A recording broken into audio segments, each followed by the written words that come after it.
ngayong araw, epektibo na ang utos ng LTFRB na babaan ng piso ang pamasahe sa jeep sa Metro Manila.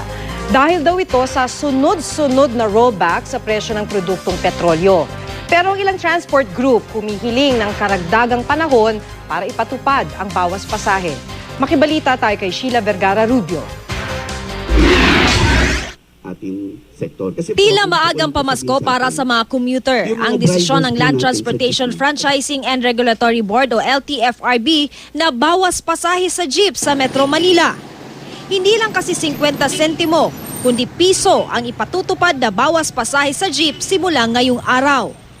Kaya mula 850, 750 na lang ang minimum na pamasahe sa jeep sa unang 4 na kilometro.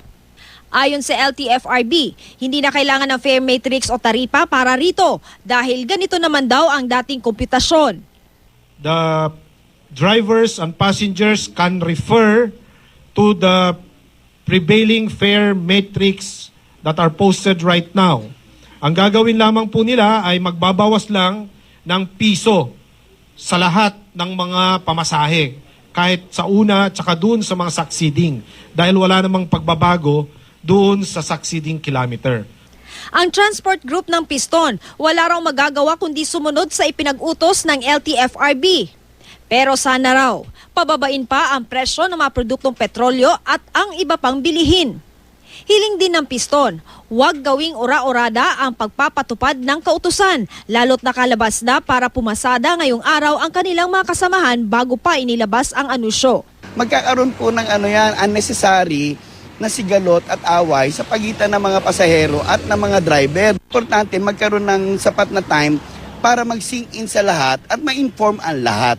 Ganito rin ang saloobin ng Stop and Go Transport Coalition. At sana raw, kung gaano kabilis ang pagpapatupad ng bawas pasahe, ganoon din ang pagpapatupad ng fare hike kung sakali mang kailanganin. Ayon sa LTFRB, sariling desisyon ng ahensya ang bawas pasahe at hindi bunga ng mga petisyon para rito. Kaya provisional pa lamang daw ito habang dinidinig ang mga inihaing petisyon. Pag-aaralan pa raw kasi nila ang magiging epekto ng pisong bawas pasahe sa ekonomiya. Lahat ng region ng Pilipinas ay isasama namin sa order that we will direct them to initiate their own proceedings para sa rollback within 30 days. Pinasi raw ng ahensya ang desisyon nilang ito sa sunod-sunod na rollback sa presyo ng mga produktong petrolyo. Mula Enero, halos 12 pesos na ang rollback sa diesel, 11 pesos naman sa gasolina. Sa susunod na linggo, may posibleng rollback na naman sa mga produktong petrolyo.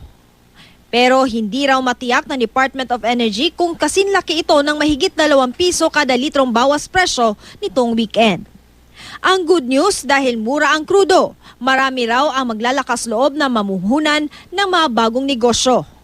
Magre-resulta ito sa dagdag trabaho. Pero pangamba ni Energy Secretary Jericho Petilla. Kung nag-shoot up naman ito uli, okay, as quickly as it rolled down, then that becomes a problem. I would rather have a stable price than a price na going up and down, nagro-roller coaster. Sheila Vergara Rubio, Nagbabalita, Pilipinas.